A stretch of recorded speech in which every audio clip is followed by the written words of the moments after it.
سنت السلام علیکم ورحمۃ اللہ وبرکاتہ۔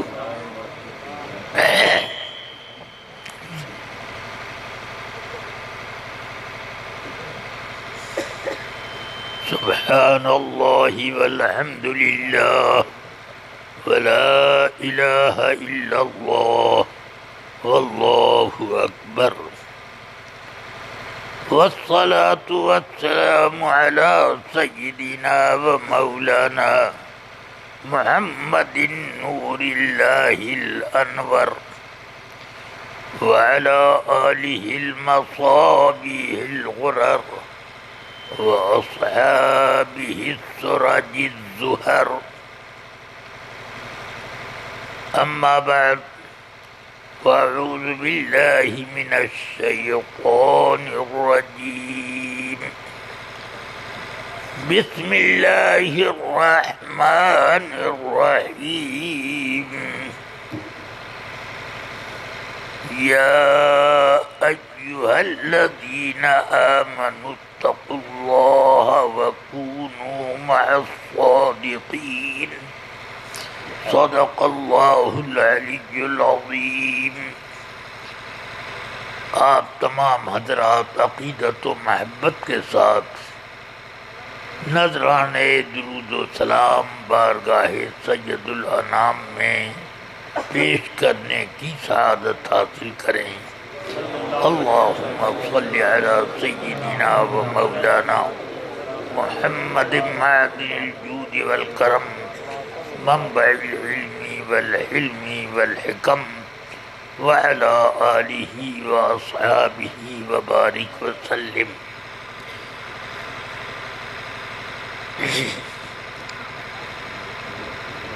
الحمدللہ،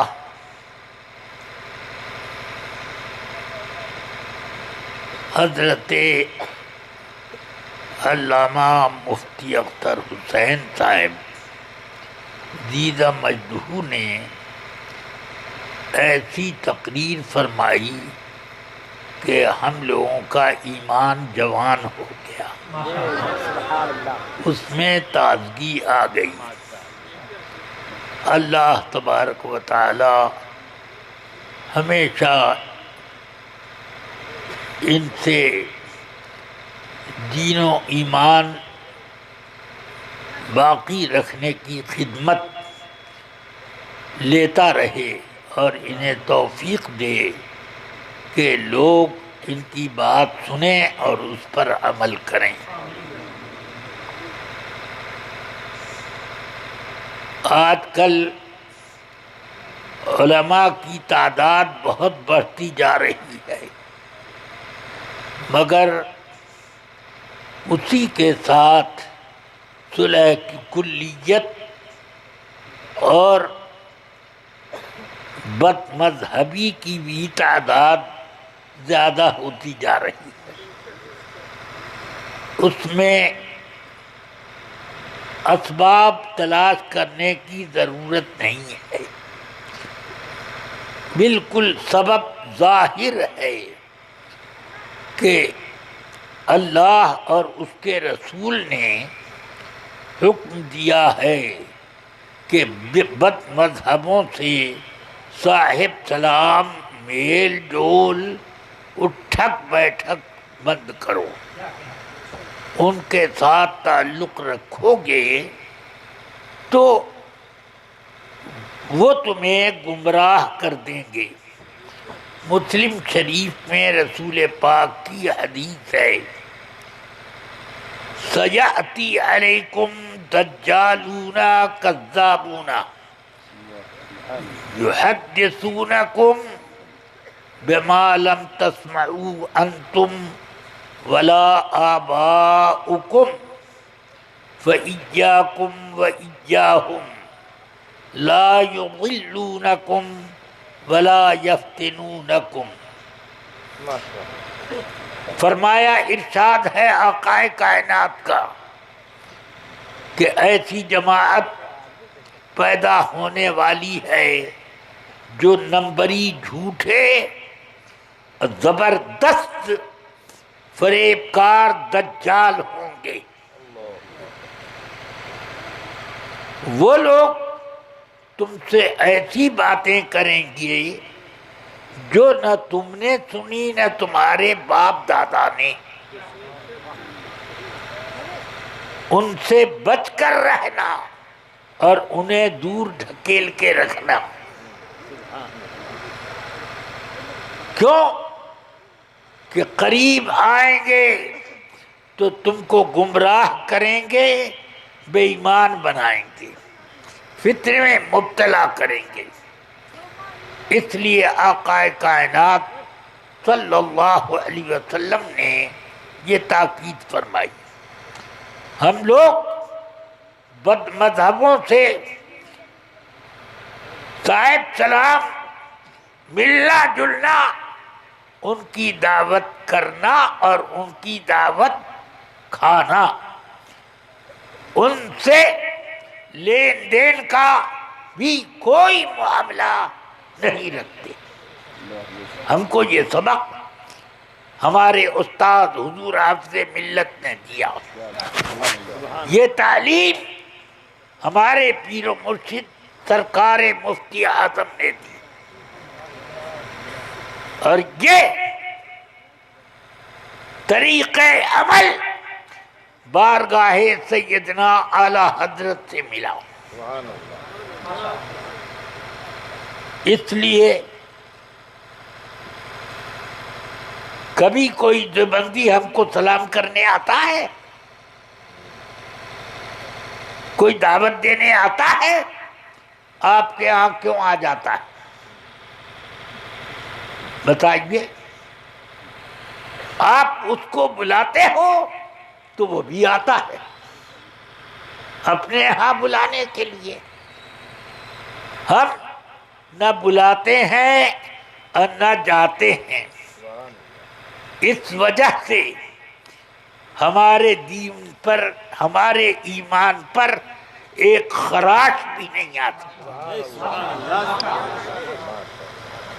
صلح کلیت کی بدبو سے میری ناک محفوظ ہے. سمجھ گئے آپ؟ یہ اعلی حضرت کا فیضان ہے. بڑی مجھے یہاں پر پہنچ کر خوشی ہوئی کہ یہاں کی آبادی میرے ماموں اور میرے استاد حضور فیض العارفین حضرت العلام مولانا غلام آسی صاحب علی الرحمہ کے مریدین کی ہے. یہاں پہنچ کر ایک صاحب کو میں نے دیکھا جیسے کہ مفتی صاحب بھی بیٹھے تھے، تو آپ نے فرمایا، میں نے کہا کہ ہمارے ماموں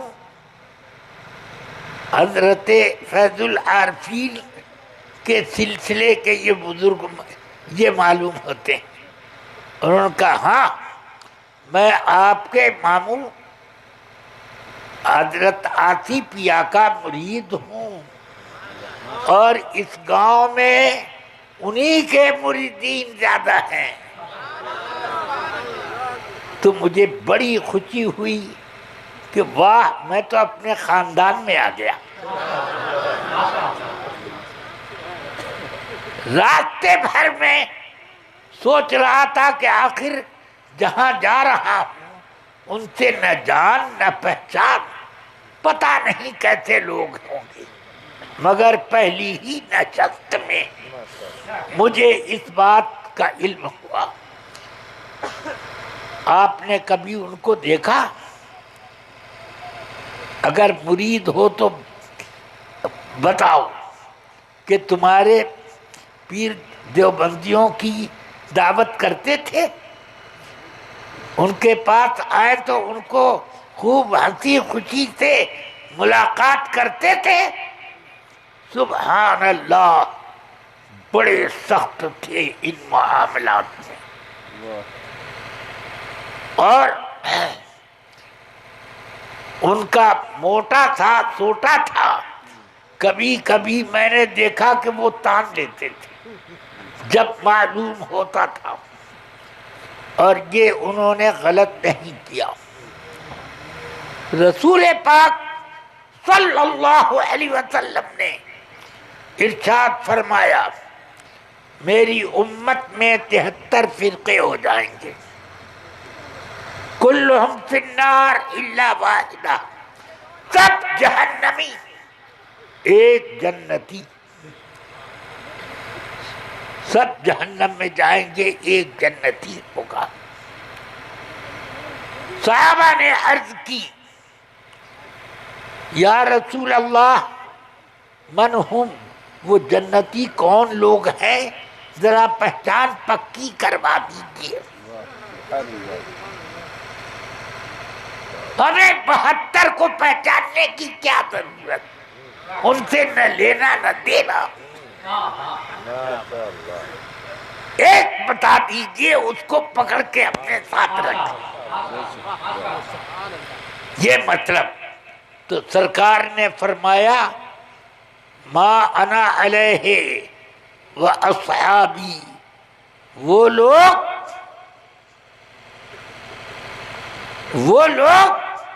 جنتی ہیں جو لوگ میرے طریقے پر اور میرے صحابہ کے طریقے پر ہیں۔ رسول پاک کے طریقے پر ہونے کے بعد یہ صحابہ کے طریقے کی بات کیوں آئی؟ کیا صحابہ کا کوئی طریقہ الگ تھا؟ رسول پاک کے طریقے سے کوئی الگ طریقہ تھا ان کا؟ پھر سرکار نے کیوں فرمایا کہ جو میرے طریقے پر ہیں اور میرے صحابہ کے طریقے پر ہیں وہ جنتی؟ صحابہ کا نام کیوں لیا؟ اس کی 2 وجہیں ہیں۔ کچھ کام وہ ہیں کہ ایمان کے تقاضے میں آتے ہیں، رسول پاک خود نہیں کرتے تھے مگر صحابہ کرتے تھے۔ رسول پاک صلی اللہ علیہ وسلم کی یہ حدیث بخاری مسلم اور بہت سی کتابوں میں کہ آپ وضو فرماتے، صحابہ ہاتھ میں روک روک کر چہرے پر سینے پر ملتے تھے۔ کبھی رسول پاک نے بھی ایسا کیا؟ جب رسول پاک ناک شریف صاف کرتے یا کھکار شریف نکالتے تو بخاری کے الفاظ یہ ہیں وَمَا يَتَنَخَّمُ نُخَامَةً وَلَا يَبْصُقُ بُصَاقًا إِلَّا كَادُوا يَقْتَتِلُونَ عَلَيْهِ۔ یہ الفاظ ہیں وَلَا مَا يَتَنَخَّمُ نُخَامَةً، ناک صاف نہیں کرتے، وہ کبھی ناک نہ صاف کرتے اور تھوکتے نہیں، ککار نکالتے نہیں، مگر صحابہ کرام اس پر ایسے ٹوٹ جاتے کہ کادو یقتتلون علیہ، قریب تھا کہ آپس میں خون ریزی کر لیں، تلواریں چل جائیں گی، مجھے ملے مجھے ملے۔ کیا رسول پاک نے کبھی اپنے ناک شریف اور تھوک شریف کے ساتھ یہ معاملہ کیا؟ تو جس کو من اصاب منہ شیئا، ناک شریف کی رطوبت اور آپ کے تھوک مبارک کا کچھ حصہ، من اصاب منہا شیئا، کسی کو اگر کچھ بھی مل جاتا تو کہتے ہیں یتمسح بها وجهه وصدره، اس کو اپنے چہرے پر اور سینے پر مل لیتا۔ یہ کام اپنے تھوک شریف کے ساتھ رسول پاک نے کبھی کیا؟ نہیں کیا۔ تو یہ کام صحابہ کا ہے، یہ دین میں داخل ہے۔ ایک بات۔ دوسری بات، میرے آقا سرور کائنات کے اوپر سورہ براءت یعنی سورہ توبہ کی ایک آیت اتری، اس سے پہلے رسول پاک کے پیچھے بڑے بڑے منافق نماز پڑھتے تھے۔ ہم لوگوں کو تو سرکار کے پیچھے نماز نہیں ملی، مگر الحمدللہ ہماری نماز ہے۔ وہ لوگ سرکار کی اقتداء میں پڑھتے، مگر سب ان کے منہ پر مار دی گئی۔ سمجھ میں آیا؟ تو وہ سرکار نے کبھی ان کو مسجد میں آنے سے نہ روکا۔ جب سورہ توبہ کی آیت اتری، منبر پر تشریف لائے، آیت مبارک پڑھی، ایک آدمی کا نام لیا، اے فلاں ابن فلاں، اخرج من المسجد فإنک منافق، مسجد سے نکل، تو منافق ہے۔ بس نو نو کر کے بیٹھا رہ گیا۔ سمجھ گئے؟ اس کے چچا زاد بھائی اٹھے، اس کی ٹانگ پکڑی اور گھسیٹتے ہوئے مسجد کے دروازے پہ لا کے یوں پٹکا اور 3-4 لاٹ بھی رسید کی۔ کہا اب مسجد میں آئے گا تو زندہ نہ بچے گا۔ دوسرے تیسرے انہی میں حضرت ابو ایوب انصاری کا ایک چچا زاد بھائی تھا، وہ بھی نہیں نکل رہا تھا۔ ابو ایوب انصاری اٹھے، بال اس کے بڑے بڑے تھے، یوں پکڑا اور یوں گھسیٹتے ہوئے مسجد کے باہر لائے اور گھونسے گھونسے مارا اور لات لگائی کہ زندہ چھوڑ دیتا ہوں، اس لیے کہ مسجد میں اگر دوبارہ قدم رکھا تو تجھے قتل کر دوں گا۔ سمجھ گئے؟ کیا رسول پاک صلی اللہ علیہ وسلم نے کسی منافق کے ساتھ ایسا کیا؟ حکم دیا نکل، مگر اس حکم کے مطابق نکالنے کا کام صحابہ نے کیا۔ ما انا علیہ واصحابی، یہ مطلب بات سمجھ میں آیا؟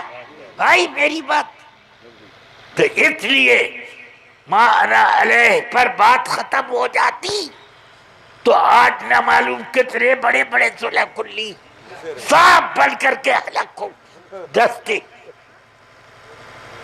مگر یہ صحابہ ہیں۔ اس لیے میرے آقا نے کہا جس طریقے پر میں ہوں اور جس طریقے پر میرے صحابہ ہیں کہ حکم میں دوں، عمل صحابہ کروائیں، اس حکم کو جاری صحابہ کریں بس۔ تو اگر آپ کو صحابہ کی زندگی پسند ہے تو رافضی مت بنو، وہابی دیوبندی مت بنو، بلکہ تم رسول پاک نے کہہ دیا کہ ان کو قریب آنے نہ دو اور تم ان کے قریب نہ جاؤ، تو اس پر عمل کر کے دکھاؤ۔ یہی مسلک اعلی حضرت ہے۔ کہتے ہیں لوگ یہ 5واں مذہب کہاں سے آ گیا؟ ابے 5واں نہیں، یہی تو پہلا ہے، یہی تو پہلا ہے۔ یہ ایمان بچانے والا مذہب مسلک ہے، اور 4 مذہب جو ہے وہ چار مذہب عمل بچانے کے لیے،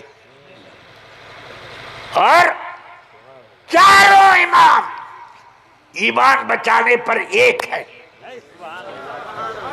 سمجھ میں آئی کہ نہیں بات؟ اعمال میں تو فرق ہو سکتا ہے کہ امام شافعی کہیں کہ عورت کو چھو دیا تو وضو ٹوٹ جائے، سر سے پاؤں تک خون بہہ جائے وضو نہ ٹوٹے، یہ امام شافعی کہیں۔ امام اعظم کہتے ہیں عورت کو چھونے سے وضو نہیں ٹوٹتا، مگر خون نکلا اور بہہ گیا تو وضو ٹوٹ گیا، اتنا سا بھی بہہ گیا تو وضو ٹوٹ گیا۔ یہ عملی زندگی ہے، یہ ایمان کی کہ شاخ ہے، ایمان کی کا تنا اور ایمان کی جڑ نہیں ہے، یہ ایمان کی یہ شاخیں ہیں۔ تو شاخوں میں تو اختلاف ہو سکتا ہے کہ کوئی شاخ ادھر گئی کوئی ادھر گئی، مگر تنا ادھر ادھر نہیں جاتا، وہ سیدھا رہتا۔ سمجھ میں آئی بات؟ اس لیے ایمان جتنی شاخیں ہیں سب کا ایمان ایک ہے، چاروں کا ایمان ایک ہے۔ اس کے لیے نہ کوئی پانچواں امام چاہیے، نہ یہ نہ وہ، بلکہ وہ چاروں امام کا ایک ہی امام ہے۔ کیا؟ محمد الرسول اللہ صلی اللہ علیہ وسلم اور آپ کے صحابہ۔ اب کچھ دیوبندی وہ پیدا ہو گئے جو حنفی اپنے کو کہتے، واللہ وہ ان میں ایک بھی حنفی نہیں ہے۔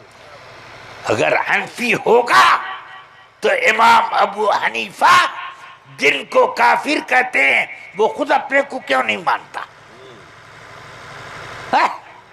امام ابو حنیفہ کا مذہب جو ہے، امام مالک کا مذہب، امام شافعی کا مذہب، امام احمد ابن حنبل کا مذہب، اور باقی ان تمام اماموں کا جن کا مذہب دنیا میں پھیل نہ سکا، امام سفیان ثوری، امام عبد الرحمن اوزاعی، امام سفیان ابن عیینہ، امام حمیدی، امام اور بھی کتنے ہیں، اسحاق ابن راہویہ وغیرہ، یہ سب کے سب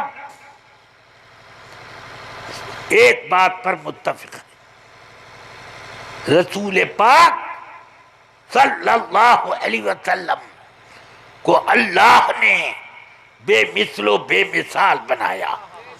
ان کی شان میں ادنا توہین کرنے والا کافر ہے، جہنمی ہے۔ کلمہ ایک مرتبہ نہیں، 1,00,000 مرتبہ پڑھے، سمجھ گئے؟ 1000 تسبیح پڑھ ڈالے، مگر اس کے باوجود بھی وہ کافر رہے گا۔ کیا یہ منافقین جو سرکار کے زمانے میں تھے، یہ لوگ کلمہ نہیں پڑھتے تھے؟ پڑھتے تھے، مگر وہ پڑھنا کیا تھا؟ وہی کہ قرآن میں فرمایا کہ اذا قیل لهم آمنوا کما آمن الناس، جب ان سے کہا جاتا ہے کہ تم ان لوگوں کی طرح ایمان لاؤ جس طرح کا ایمان صحابہ کا ہے، تو وہ کہتے، کیا کہتے؟ انؤمن کما آمن السفہاء، کیا ہم ان بے وقوفوں کے جیسا ایمان لائیں؟ ارے ہم تو عقل مند ہیں، سامنے جا کر کے پڑھیں گے، پیچھے آ کے جھٹلائیں گے، یہ ہم بڑے چالاک عقل مند ہیں۔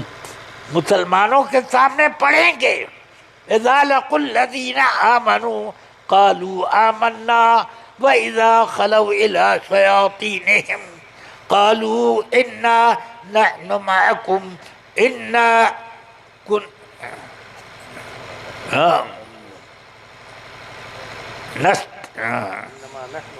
انما نحن مستہزئون، ہم لوگ تو ان کا مذاق کی نیت سے پڑھ دیا کرتے یہ کہیں، مگر صحابہ مذاق کے لیے کلمہ نہیں پڑھتے تھے، وہ پڑھتے تھے ایمان لانے کے لیے، ایمان تازہ کرنے کے لیے، ایمان کی روح کو اجاگر کرنے کے لیے، اس لیے وہ کلمہ پڑھتے تھے، اور یہ لوگ بیوقوف بنانے کے لیے پڑھتے تھے. سمجھ گئے؟ یہی حال ان کا ہے. اللہ تعالی بچائے ان کے شر سے. آپ لوگوں سے میں عرض کرتا ہوں، اس زمانے میں دین بچانے کا راستہ وہی ہے. ابھی مفتی صاحب نے ایک مثال سے سمجھایا کہ ڈیوائیڈر وغیرہ سے گاڑی اپنے کو اپنی بچانے کے لیے ایک سفید لکیر اور اس پر وہ جگنو کی طرح جگمگ جگمگ کرنے والی ایک رنگ لگی رہتی ہے.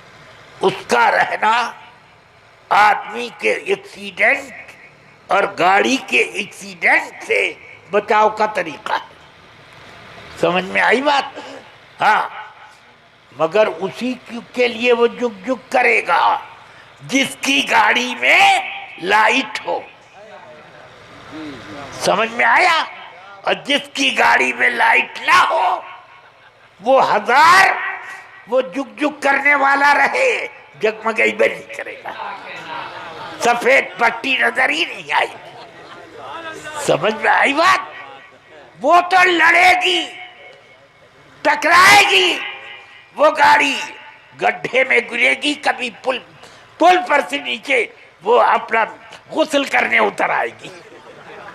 سمجھ گئے؟ یہ ہے. اور وہ ایک اللہ اور رسول کی بتی لے کر چلو، وہ ایمان کی بتی ہے. سمجھ گئے؟ وہ ایمان کی بتی جس کے پاس ہے تو اس کو صراط مستقیم نظر آئے گا، اس کی سفید پٹی نظر آئے گی. سمجھ میں آئی بات؟ تو اس لیے خوب اچھی طرح سے بات کو سمجھ لو. اگر ایمان نہیں ہے تو جا کے جہنم کے گڈھے میں نہ گرے تو کہاں گرے؟ سمجھ گئے؟ گرنا نہ بھی چاہے تو فرشتے ڈھکیل کے گرائیں گے. ہاں، اس لیے اللہ تبارک و تعالی نے جو ایمان ہمارے اور تمہارے دلوں میں محفوظ کیا ہے اس کی حفاظت کرو. دیکھو، ایک بات میں آخری بتا کر کے جاتا ہوں، وہ یہ، اللہ کی کتاب پوری پڑھ ڈالو. اپنی بے شمار نعمتوں کا ذکر کیا.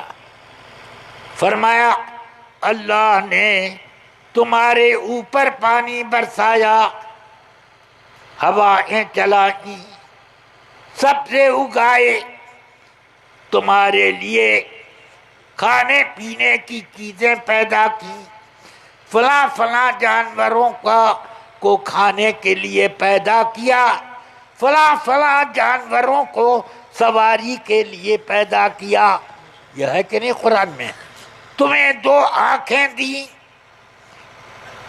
اور 2 کان دیے، تمہیں مچھر کی شکل پر نہ بنایا بلکہ تمہیں وَلَقَدْ كَرَّمْنَا بَنِي آدم، ہم نے عزت رکھنے والی شکل عطا کی. ایسی شکل ذرا سوچو، ذرا سا یہ آنکھ جو ملی ہے آدمی کے چہرے کے تناسب سے بڑی ہو جائے یا چھوٹی ہو جائے، خوبصورتی بدل گئی کہ نہیں؟ دو ہے، چار ہو جائے، دو آگے دو پیچھے، بہت بہت مزہ آئے گا، دونوں طرف دیکھو گے، مگر تم کو کوئی دیکھے گا جنات سمجھے گا۔ سمجھ میں آئی بات؟ اس لیے اللہ نے فرمایا لَقَدْ خَلَقْنَا الْإِنسَانَ فِي أَحْسَنِ تَقْوِيمٍ، اس سے بہتر اس کے خزانے میں اگر کوئی صورت ہوتی تو اپنے محبوب کو عطا کرتا۔ کرم ہے اس کا کہ ہمیں اپنے محبوب کا جلوہ بنایا۔ سمجھ رہے؟ بہت سی نعمتیں ہیں اللہ نے قرآن میں ذکر کی۔ أَلَمْ نَجْعَلْ لَهُ عَيْنَيْنِ وَلِسَانًا وَشَفَتَيْنِ وَهَدَيْنَاهُ النَّجْدَيْنِ، بہت سی چیزوں کا اللہ نے ذکر کیا، اتنی نعمتیں دی کہ اگر تم نعمتوں کو شمار کرو تو حساب نہ لگا پاؤ گے۔ کوئی کیلکولیٹر لے کر کے بیٹھ جاؤ، کوئی کمپیوٹر لگا کے بیٹھ جاؤ، مگر حساب نہیں لگا سکو گے۔ شیخ سعدی فرماتے ہیں آدمی سانس لیتا ہے تو ہر سانس اپنے اندر دو نعمت رکھتی ہے۔ سمجھ گئے؟ جو سانس کھینچی اندر آئی تو یہ ایک نعمت، سمجھ میں آئی بات؟ اور اندر گئی اور نہ باہر آئی تب کہاں جاؤ گے؟ اگر تمہاری سانس اندر آئی اب باہر نکلنے کا نام نہیں لیتی تو کیا ہوگا؟ اب باہر نکلی واپس آنے کا نام نہیں لیتی تو اب کیا ہوگا؟ اس لیے ہر سانس اپنے اندر دو نعمت رکھتی ہے، اندر جانے کی ایک نعمت، باہر جانے کی دوسری نعمت۔ ایک منٹ میں کتنی سانس لیتے ہو، پھر ایک گھنٹے میں کتنی، حساب لگاتے جاؤ، پھر ایک 24 گھنٹے میں کتنی، ایک ہفتے میں کتنی، ایک مہینے میں کتنی، ایک سال میں کتنی، اب ایک سال سے اب آگے بڑھتے جاؤ اور حساب لگاتے جاؤ، کیلکولیٹر میں جتنے فیگر آتے ہیں سب ختم ہو جائیں گے، اب تم اس کا حساب نہیں لگا پاؤ گے۔ سمجھ گئے؟ ایک نعمت ہے اور ہزاروں نعمتیں بھری، سر پر بال اگے ہوئے ہیں، اگر یہ بال نہ رہیں تو کیسے تربوز شریف لگے گا؟ سمجھ رہے؟ بال ہیں مگر کالے نہیں ہیں، تب بھی آدمی بوڑھا لگے گا۔ سمجھ گئے؟ لیکن اگر گنجے سے پوچھو کہ تمہیں 7 سفید بال دے دوں، کہا کہ ارے وہی مل جائے غنیمت ہے، یہ حال ہے۔ تو اس لیے بہتر ہے کہ اللہ کی نعمتوں کو قرآن میں تم تلاش کرو اور دیکھو کوئی نعمت ایسی ہے جس پر اللہ نے احسان جتایا ہو۔ میں احسان جتاتا ہوں تم پر کہ میں نے بارش کی، کہیں ہے قرآن میں احسان جتاتا ہوں کہ میں نے تمہارے جسم میں روح پھونکی، کہیں ہے؟ پورے قرآن میں دیکھ ڈالو۔ احسان جتاتا ہوں کہ تمہیں 2 آنکھ دی، تمہیں 2 ہونٹ دیے، چونچ نہیں لگائی، اللہ نے احسان کہیں نہیں جتایا، نعمت کا بیان کر دیا مگر احسان نہیں جتایا۔ قرآن میں ایک نعمت کا ذکر ملتا ہے جس پر اللہ نے احسان جتایا، یوں فرمایا قل لا تمنوا علی اسلامکم بل اللہ یمن علیکم ان ہداکم للایمان۔